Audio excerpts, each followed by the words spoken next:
ভারতের বাঁধ খুলে দেওয়ায় বাংলাদেশে ভয়াবহ বন্যা দেখা দিয়েছে।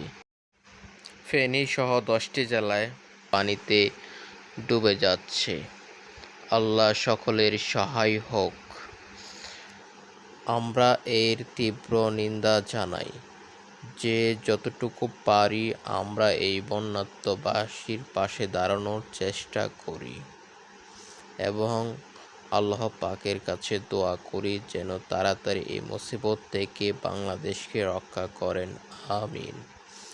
আপনারা এরকম আপডেট খবরাখবর জানতে আমার এই চ্যানেলটিকে সাবস্ক্রাইব করে রাখুন। আপনারা দেখতে পাচ্ছেন কি ভয়াবহ বন্যা পানির স্রোত।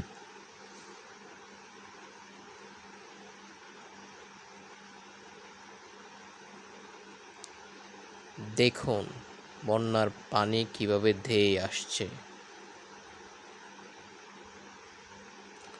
অন্তত 30 লক্ষাধিকেরও বেশি মানুষ ঘর ছাড়া, পশু পাখি বাসস্থান ছাড়া। আপনারা দেখুন ঘর বাড়ির ভিতরে পানি ঢুকে গেছে, রাস্তায় চলাচল করা যাচ্ছে না।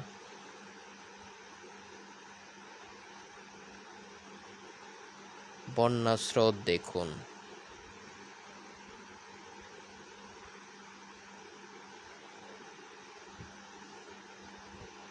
যাদের হাতে সময় রয়েছে আর ঘরে বসে থাকার সময় নেই, আপনারা এই বন্যার্তবাসীর পাশে দাঁড়ান, সহযোগিতার হাত বাড়িয়ে দিন যে যেভাবে পারেন।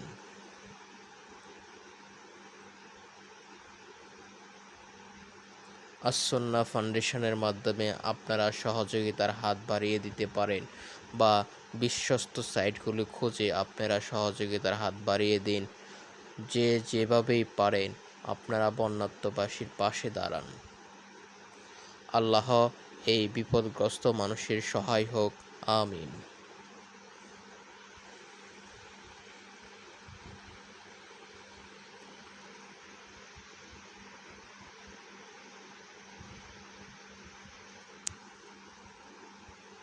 দেখুন কি পরিমাণের পানি ছেয়ে গেছে। পশু, গরু ছাগল তার ঘরবাড়ি ছাড়া, মানুষ তার ঘরবাড়ি ছাড়া।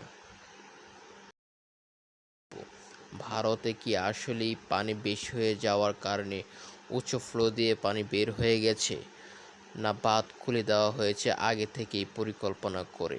আমাদেরকে সেভাবেই এখন থেকে সচেতন হতে হবে। তারা কি আসলেই আমাদের বন্ধু রাষ্ট্র?